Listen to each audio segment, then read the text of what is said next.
Beleza. Pois bem, quando são 8 horas mais 4 minutinhos, começando mais uma edição do programa Falando Sério, aqui através da 87.9, a Metro FM. E o entrevistado de hoje, vamos lá, a entrevista de hoje. Falando Sério e a entrevista do dia. A entrevista do dia nós temos o prazer de receber em nossos estúdios ele que é pré-candidato às eleições municipais de 2020 rumo à Prefeitura Municipal de Juína, Bill Luiz, ou Luiz Bill, jornalista. Luiz Bill, bom dia. Bom dia, Dr. Cagliari, bom dia a todos os ouvintes da Rádio Metropolitana FM. Primeiramente, agradecer a Deus a oportunidade de estar aqui conversando com vocês sobre o início dessa caminhada, desse projeto. E desde já agradecer também a todos que acordaram nesse sábado de manhã para escutar um pouco aí do que a gente tem a falar, conhecer um pouco da nossa história nessa caminhada rumo à pré-candidatura aí a prefeito da cidade de Juína. E por falar aí, a pré-candidatura e a nossa história, ou seja, a sua história, eu gostaria que você me falasse um pouquinho sobre a pessoa do Luiz Bill. Quem é Luiz Bill? Meu nome é Luiz Pereira, eu sou jornalista de formação e a minha história ela se confunde muito com a história de muitos juinenses. Eu nasci em Francisco Alves, no Paraná, e cheguei aqui com 23 anos, hoje eu tenho 30 anos de idade, cheguei aqui com um diploma debaixo do braço, assim como muitos vieram construir a sua história aqui, eu também cheguei com o diploma debaixo do braço, fui aprovado em primeiro lugar no concurso do IFMT, Campus Juína na época, então sou servidor público federal. Sou pós-graduado em gestão e também sou pós-graduado em ciência política. Eu sou filho de pessoas simples, pessoas humildes. Minha mãe é uma aposentada da área da educação, o meu pai é um pequeno produtor rural. E, assim como eu disse, a minha história se confunde com os juinenses, eu carrego muitos sonhos e planos. E inicio, então, essa jornada rumo a essa pré-candidatura. E como se construiu a sua história na política juinense? Bom, logo que cheguei em Juína, sempre fiz questão de participar de forma ativa da política local. Então, desde o meu primeiro ano aqui, eu sou dirigente partidário, né, sempre participando ativamente das discussões. Trabalhei na coordenação da campanha do Dr. Emílio, lá em 2016. E em 2018, trabalhei na coordenação da campanha do Hermes Bergamin, meu saudoso amigo Hermes Bergamin. Trabalhei na coordenação dele naquela campanha, onde ele obteve aí aproximadamente 18 mil votos. E há mais de 3 anos eu sou dirigente, sou presidente do PSL, o Partido Social Liberal, do qual o presidente Jair Bolsonaro foi eleito. Começamos esse partido praticamente do zero, eu acho que você foi um dos pioneiros dele, e aí depois iniciamos esse trabalho à frente do PSL e construímos um grupo dentro desse partido e baseados em um projeto sólido. Então, dentro dessa construção, o meu nome começou a despontar, embora nós temos outras opções lá dentro, como por exemplo o Renato Toso, o empresário Beto Veronese, Dr. Oswaldo Gasparini, enfim. Mas o meu nome acabou sendo cogitado dentro desse grupo, dentro desse partido, por questões inclusive de articulação a nível estadual. Sou ex-servidor da Assembleia Legislativa, tenho um bom trânsito com os deputados e com a direção estadual do partido. Então, conseguimos construir essa caminhada. Vale destacar também que venho me preparando para esse momento que se inicia há algum tempo. Já venho aí de um trabalho político, com algumas ações, inclusive concretas aqui na cidade de Juína.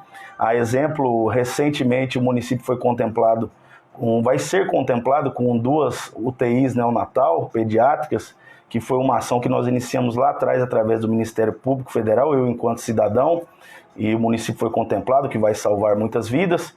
Conseguimos também, através de uma ação civil pública, como cidadão, iniciamos aí o pedido através do Ministério Público, a melhoria do sinal e da telefonia da operadora Vivo em Juína. Enfim, nós temos aí já um histórico político e vale destacar que há 1 ano e meio atrás eu fui selecionado entre mais de 31 mil pessoas para o curso de formação política do Renova BR, que é a maior escola de líderes e lideranças políticas do país. Fui selecionado, de 31 mil, 1.170 pessoas foram selecionadas, de 455 municípios do país, eu fui um deles, e depois para uma segunda etapa. Desses 1.170, apenas 120 também fui selecionado. Então, estudei para estar aqui como pré-candidato, me sinto capacitado e amplamente preparado. Pois é, então aí você viu um pouquinho da história de Luiz Pereira, o Luiz Bill, jornalista. E entrando na seara política, nós estamos em um período em que todos os partidos estão se articulando, formando coligações, chapas para concorrer aos cargos de vereadores, prefeitos. E diante das últimas notícias, diversos políticos com interesses em concorrer e se candidatar a prefeito. É viável? E tudo isso aí, vários políticos, vários grupos se movimentando, isso, no seu ponto de vista, não fortalece a candidatura do prefeito, do atual prefeito, que também é pré-candidato a concorrer à reeleição? Cagliari, na resposta dessa pergunta eu vou falar aqui na condição de cientista político, né? Como disse, sou pós-graduado em ciência política. O primeiro ponto a respeito de tudo isso, a minha candidatura ela representa uma quebra de paradigmas, né? Eu acredito que a minha pré-candidatura ela representa um divisor de águas na política juinense pelo seguinte sentido: os velhos caciques estão perdendo a força que tinham e o grande exemplo disso é de que um jovem de 30 anos como eu é pré-candidato pelo maior partido, que é o PSL, o partido que detém o maior tempo de TV, maior bancada na Assembleia Legislativa e também a nível federal. Então, eu ser pré-candidato pelo maior partido já representa uma ruptura. Então, acredito que nós vivemos um novo momento, um momento de renovação, e essa narrativa criada de que se sair mais de 2 candidatos fortalece o PT, é o que muitos dizem. Na verdade, isso foi uma narrativa criada e fortalecida tanto pelo próprio PT, e pelo outro grupo que se divide no poder aí há 38 anos. Então nós temos 2 grupos majoritários que se revezam no poder e essa narrativa ela só fortalece para que eles se permaneçam se revezando no poder. A partir do momento que surge a candidatura de um jovem, de alguém de fato capacitado e com experiência e musculatura política, isso chacoalha um pouco a estrutura política do município de Juína. E estamos aí, e o sinal disso é que a nossa candidatura tem incomodado, a nossa pré-candidatura tem incomodado aí algumas lideranças políticas. E nesse sentido também trabalhamos aí, dialogando com outros partidos no sentido de aglutinar. Mas, torno a dizer, essa narrativa apenas favorece os 2 grupos políticos que aí estão e que a população juína bem conhece. No caso, você se apresentaria como uma terceira via?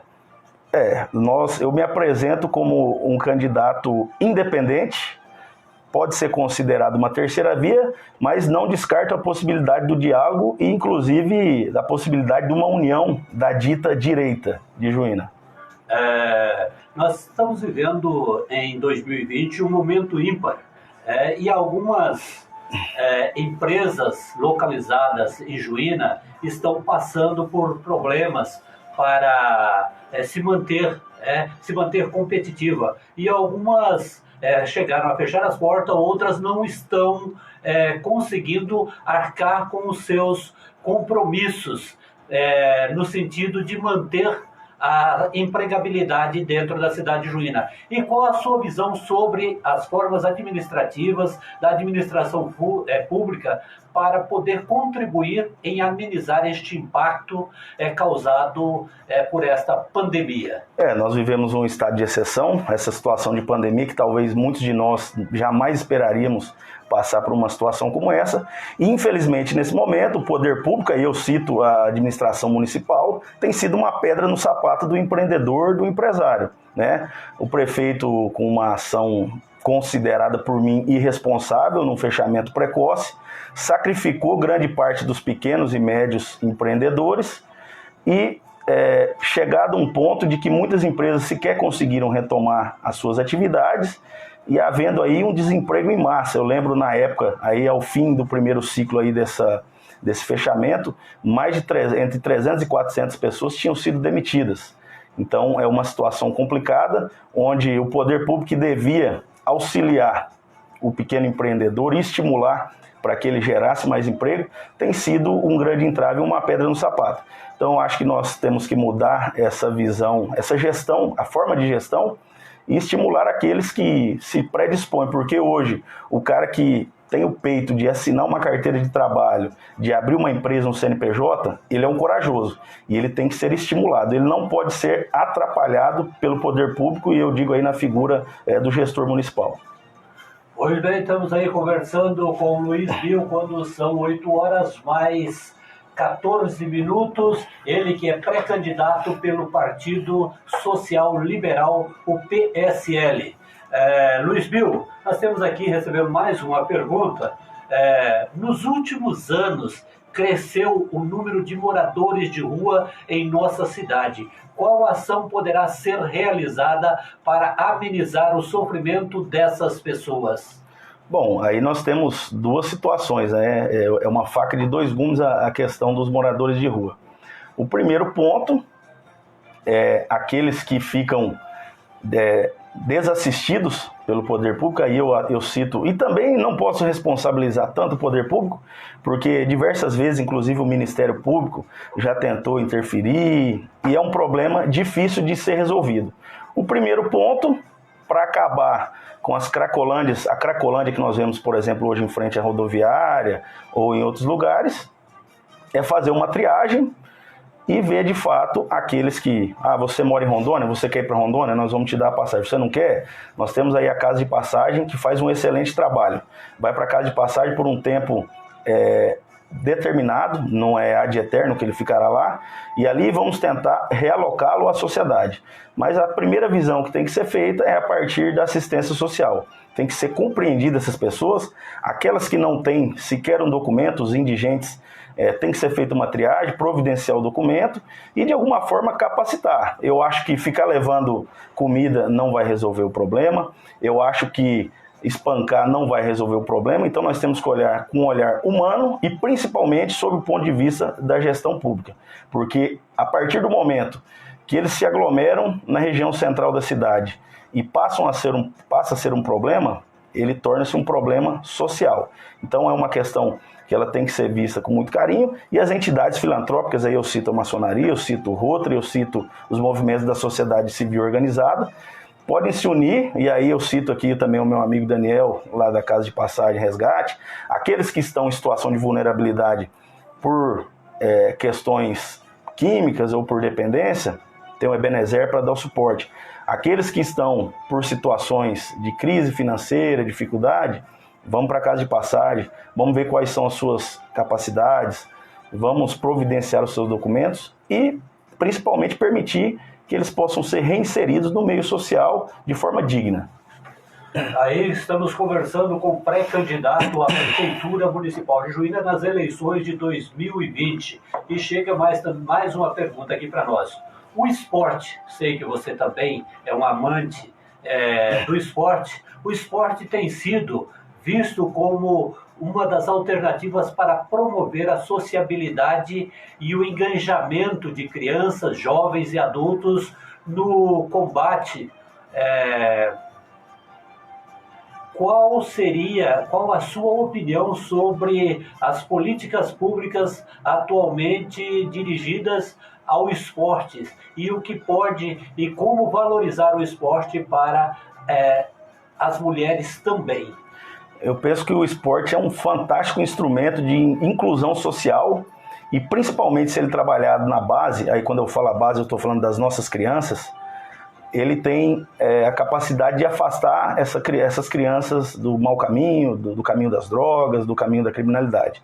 Então eu penso o esporte de forma descentralizada. Nós temos que tirar essa visão de que o esporte tem que ficar centralizado ali na região do ginásio de esportes, e nós temos que levar ele para dentro dos bairros, né? Escolinhas de base para as crianças.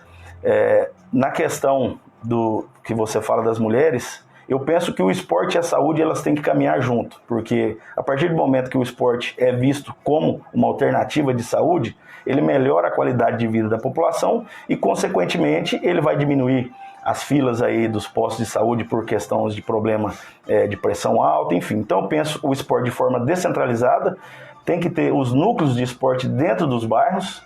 E aí, quando eu falo isso e a inclusão das mulheres, nós temos que ter nas praças públicas, que estão sendo revitalizadas, aulas de zumba, nós temos que ter ginástica ao ar livre, nós temos que multiplicar aquelas academias ao ar livre que nós vemos na região central da cidade. Então eu penso, esporte caminha junto com saúde e ele tem que ser visto de forma descentralizada, tem que estar nos bairros e principalmente atendendo a base que são as nossas crianças.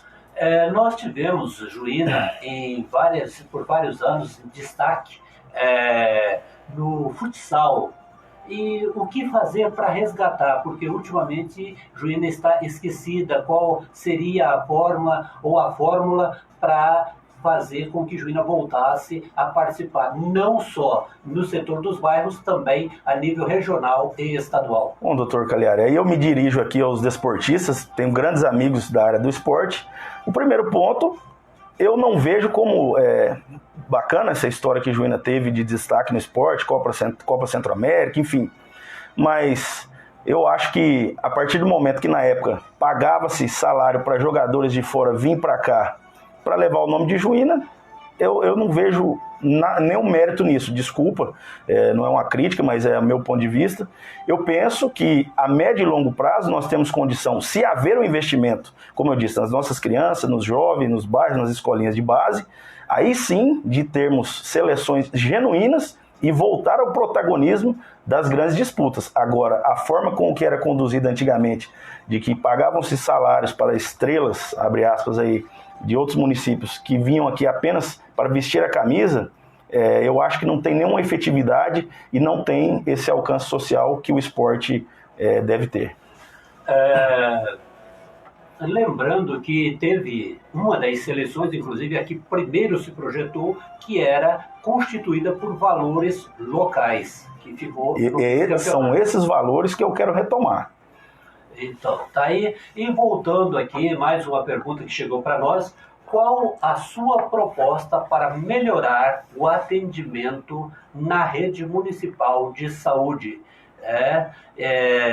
E tendo em vista toda essa situação que está colocado para nós aí, que é a questão da pandemia, e como melhorar o atendimento de saúde no hospital municipal, na UPA, e com relação à farmácia básica e aos postos de saúde. Bom, a saúde ela é um grande gargalo, né, de toda a gestão pública, seja a nível municipal, estadual ou federal. O primeiro ponto, nós temos que compreender a estrutura de saúde do município. Hoje, por exemplo, só o hospital municipal, ele consome aí cerca de 1.400.000 por mês. É um custo muito alto. E no pós-pandemia, hoje nós temos uma injeção maciça de recursos por parte do governo federal. Graças ao governo federal, ainda está se conseguindo manter a estrutura de saúde e também as parcerias através das instituições, por exemplo, o Ministério Público, que injetou mais de R$800 mil para a construção do que hoje chamamos de centro Covid. Então nós temos que pensar a saúde de forma macro. Ela jamais deixará de ser um gargalo, mas nós podemos minimizar esses impactos. A primeira coisa que deve ser feita é fazer uma radiografia de toda essa estrutura e, torno a dizer, as pessoas têm que estar mais assistidas nos bairros, havendo essa triagem para posteriormente elas chegarem no hospital municipal. Hoje nós temos um hospital municipal que faz papel de hospital regional e nós temos uma UPA que faz papel de hospital municipal.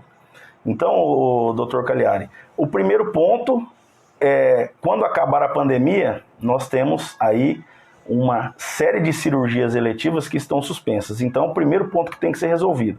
E aí eu vejo que, através de parcerias público-privadas, o primeiro ponto é zerar essa fila das cirurgias eletivas e, a partir daí, começar uma visão, ela tem que ser uma visão gerencial e administrativa. Nós temos que olhar a saúde de forma administrativa.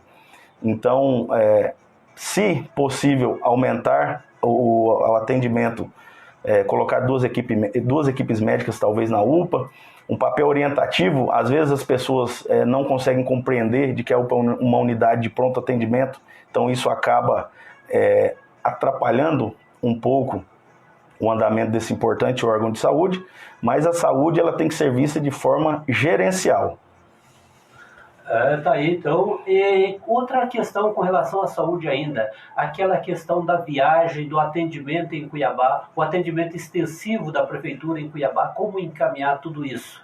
A ambulancioterapia, a ônibus terapia que nós falamos, eu acredito que isso, algumas questões nós não conseguimos fugir muito, porque alguns tratamentos específicos, aí eu vou dizer hemodiálise, você só consegue, por exemplo, mais próximo em Tangará da Serra.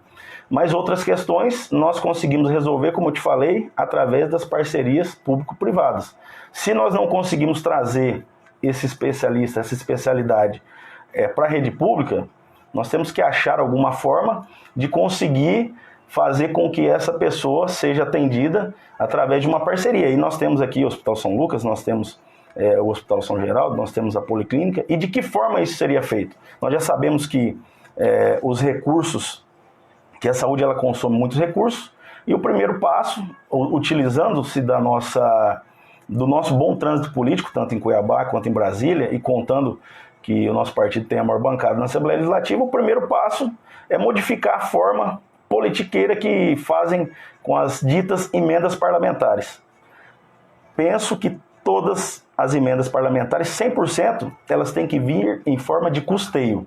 A partir do momento que elas vêm em forma de custeio, isso nos possibilita fazer essas parcerias e, consequentemente, diminuir essas filas e o sofrimento dessas pessoas que vivem aí nessa ônibus ou ambulancioterapia. Por outro lado, nós temos que melhorar a estrutura de saúde que nós temos em Cuiabá, e quando eu falo isso eu me refiro à nossa casa de passagem lá, né, a Casa da Saúde, porque nós temos aí uma série de reclamações. Então, primeiro, a pessoa que está doente, ela já está fragilizada. E se ela vai para um local, aí eu falo baseado nas reclamações que nós já vimos aí, inclusive através da imprensa e pelas redes sociais, a pessoa tem que ter um lugar aconchegante, tem que ser bem encaminhada. Então, acho que o primeiro passo é humanizar todo esse processo. Estamos aqui falando com o pré-candidato Luiz Bill, ele que é candidato do PSL. Chegou uma pergunta aqui. Se eleito, você eleito irá fazer composição com os companheiros que o ajudou ou fará como fez o ex-prefeito saudoso, que você inclusive ajudou na campanha para deputado, Hermes Bergamin, que dispensou seus colegas que o ajudaram a eleger e colocou uma equipe única e exclusivamente na visão dele? Bom, a primeira coisa, nós temos que avaliar minha pré-candidatura e essa independência que eu tenho, ela me dá essa liberdade para conseguir construir uma equipe com um caráter mais técnico, mas nós sabemos que ninguém chega a lugar nenhum sozinho. Então, nós precisamos sim, principalmente valorizar aqueles que nos acompanham na caminhada, porém, não podemos fazer aquela velha negociata do toma lá da cá, aquela velha distribuição de cargos. Isso eu sou totalmente contra e sob essa perspectiva eu não trabalho. Agora, o que é bom tem que ser copiado e o que é ruim tem que ser descartado. O saudoso Hermes, meu amigo particular, o qual eu considero aí como, pelo que a gente escuta falar, um dos melhores prefeitos da história de Juína, embora não tenha sido um bom esteticista como o atual prefeito, que deixa as obras, aí, aquela velha maquiagem para o último ano, para se projetar de forma pré-eleitoral, mas eu acredito que o Hermes, com todos esses defeitos que foram citados, né, os companheiros aí de trincheira reclamam que foram abandonados, mas eu acredito que é possível sim fazer gestão aliando as duas coisas. O critério técnico e o critério político. Lembrando, como disse, ninguém chega a lugar nenhum sozinho e chegando lá, em primeiro lugar, valorizar aqueles que nos acompanharam na caminhada, porque se nos acompanham é porque comungam com os mesmos objetivos, que é a construção de uma Juína melhor. Então, Luiz, nós estamos chegando ao final do nosso programa. Deixamos os nossos microfones à sua disposição, as suas considerações finais, se porventura algum assunto que não foi tocado, se você quiser ainda discorrer, nós temos aí um tempo aí. Calhares, se me permita, eu gostaria da gente falar sobre duas questões que são fundamentais e acabaram ficando esquecidas, que é a agricultura familiar e a agricultura em larga escala, né? Nós temos aqui em Juína aproximadamente 2.500 propriedades, e isso desde a sua criação, da sua configuração, lá do Projeto Juína anteriormente, foi estabelecido o Cinturão Verde. Então, dessas 2.500 propriedades, isso eu falo dados cadastrados no IDEA, 90% delas são pequenas propriedades, aí 12, 20 hectares. E o resto são grandes propriedades. Então, nós temos aí duas vertentes. No primeiro ponto, nós temos capacidade de fortalecer ainda mais essa agricultura familiar de Juína, que ela é pujante, e nós temos que estimular que essas famílias, de fato, retornem às suas propriedades e façam que elas sejam cada vez mais produtivas. Aí eu cito o exemplo, por exemplo, de Sinop. Sinop, a prefeita Rosane Martinelli, em parceria com a Embraer lá, estabeleceu uma vitrine da fruticultura. É uma experiência. E os projetos bons, as experiências exitosas têm que ser copiados. Então eu acredito que aqui, em parceria com o IFMT da vida, em parceria com a Embraer, nós podemos consolidar a Juína, por exemplo, além de um polo cafeeiro e o cacau que está se estabelecendo, também como um grande polo fruticultor, né?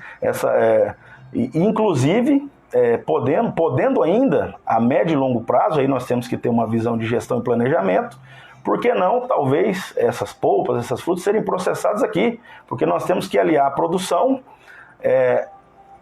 temos que verticalizar ela, porque através disso nós também podemos gerar emprego. Então, eu acho que a agricultura familiar ela tem que ser valorizada. Nós temos uma bacia leiteira muito forte aqui, a Copropan faz um trabalho excepcional. Então, acho que o primeiro ponto é valorizar a agricultura familiar, e no segundo ponto aí eu vou entrar onde vai ser o grande filão aqui da nossa região, que é a agricultura em larga escala. Hoje, nós temos em Juína uma peculiaridade: 63% das nossas áreas da extensão territorial são unidades de conservação ou terras indígenas, porém, por outro lado, nós temos esse restante que tem um alto potencial produtivo. Hoje, em Juína, a agricultura ela começa a criar corpo. Nós temos aí aproximadamente 10 mil hectares de soja já plantados em Juína, e mais 3 mil hectares aí, totalizando 14, entre milho e arroz, enfim.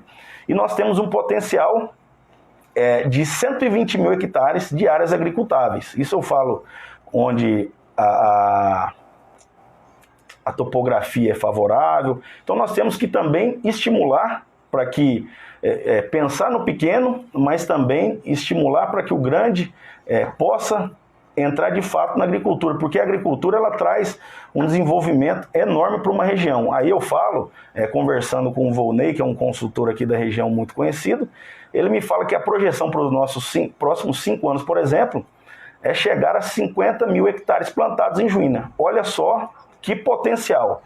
E a isso nós trazemos aqui a geração de serviços, que Juína hoje ela já é um polo, mas ela pode se tornar um polo ainda maior de prestação de serviços, e também na geração de emprego, porque a partir do momento que a lavoura ela chega no município, nós temos mais oficinas de máquinas se instalando, nós temos mais empresas se estabelecendo, e nós temos que pensar no emprego para a população. Então eu acredito que o caminho mais viável é fortalecer ainda mais a nossa agricultura familiar e dar plenas condições para que a agricultura em larga escala se estabeleça de fato em nosso município.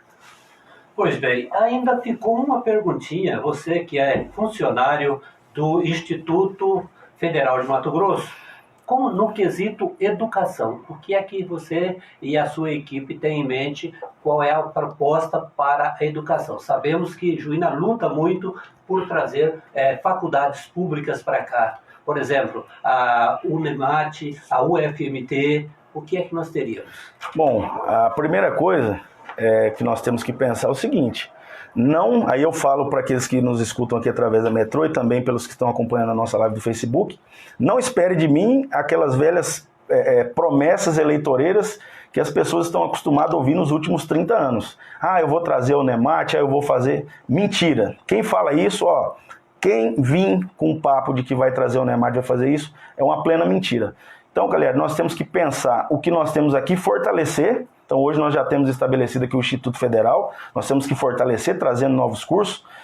Por que não o tão sonhado curso de agronomia, que já está no papel adiantado, mas precisa aí de algumas partes técnicas? Por que não fortalecer a UAB, que é a Universidade Aberta do Brasil, que tem parceria com a Unemat e pode oferecer outros cursos aí na modalidade à distância? Então, nós temos que pensar aquilo que nós temos E sonhar, logicamente, mas nós temos que tentar dar condições para que o que nós temos aqui cresça. E aí na educação, agora falando da seara municipal, que é a educação básica, nós temos que pensar ela por vários vertentes. O primeiro é a valorização do servidor público e do servidor de educação, né? Se nós não tivermos um servidor valorizado e estimulado, nós não conseguiremos alcançar méritos. E da questão prática da educação, nós temos uma proposta muito interessante, e quem nos ouve poderia até pesquisar na internet, é o sistema Aprende Brasil. Ele é um sistema da editora Positivo, que é o mesmo sistema que opera aí nas escolas particulares, né? E nós pretendemos instalar esse Aprende Brasil, que é da editora Positivo, como eu já disse, na rede pública, e dar condição de que o filho do pobre, o filho do trabalhador, estude com um material didático compatível àqueles da rede particular. E lembrando que esse sistema é um sistema completo. Além do material didático, ele oferece aí um suporte pedagógico aos professores, oferece uma formação continuada dentro da plataforma, que é também aí um anseio da classe de educação, e tem uma situação muito interessante, torna a dizer, os exemplos bons, eles têm que ser copiados. Tem um projeto que me agrada muito lá no Piauí, que é a valorização do mérito do profissional da educação. E também ele acontece numa cidade do Mato Grosso do Sul. Então, acho que tudo isso são ideias que podem ser implantadas, sempre com foco na valorização do profissional e melhorar os nossos índices da educação, fazendo com que as crianças de Juína, que é a obrigação do município, que é a educação básica, tenha de fato uma educação de qualidade. E para completar isso, nós temos também a questão aí das creches, muitos pais precisam trabalhar.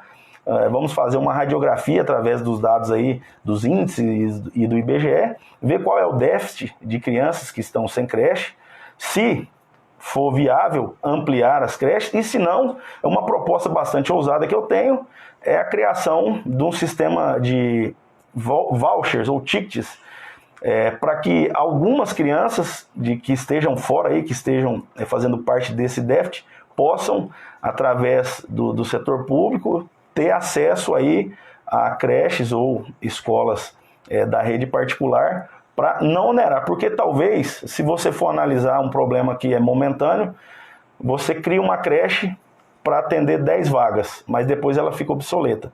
Aí você tem que abrir um concurso, criar uma estrutura, e acaba se tornando muito caro. Então talvez você faz uma conta, é mais barato você pagar para 10 crianças que estão fora desse radar estudarem aí numa unidade particular, é menos oneroso. Então, são algumas propostas ousadas, e aí essa minha jovialidade, esse meu perfil um pouco mais técnico, me permite ousar em algumas questões. Tá aí, Luiz Bill, muito obrigado pela sua participação aqui no programa Falando Sério. O seu bom dia aos nossos ouvintes e quem nos está acompanhando também pela live no Facebook. E a todos vocês, o nosso bom dia, Bill. Obrigado, doutor Cagliari, pelo espaço. Obrigado aqui à direção da Metrô, Claudecir, meu amigo, a Vivian. E deixar também essa mensagem, dizer que só de eu estar na condição de pré-candidato, eu já sou um vitorioso, né? Como disse, com todos os entraves, com todas as interferências, incomodando aí muitos caciques políticos, estou pré-candidato pelo maior partido. Isso não tem agradado muita gente. Então, Deus me permite estar aqui nesse momento e me sinto honrado. Então, agradeço e desejo um bom final de semana a todos.